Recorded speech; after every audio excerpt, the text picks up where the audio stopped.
If you are using Windows computer and you did not know the file location of Excel file in your Windows computer, you must go to your search area, and if Excel is in your computer, then you can simply type here ESCEL.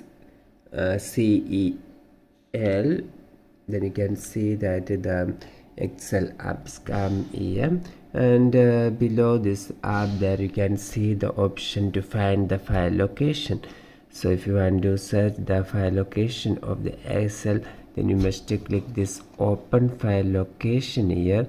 Then the file location in your MS Excel page in your Windows computer will be open. So simply click here, and you can see that the file locations come here. And in your different computers the location may be different. In my computer it is in this PC program under local disk C program data, so you can easily find from here. So it is open this PC in your computer, and under this local disk C. And for more videos like this you can subscribe and stay with Engineers Online. Thank you.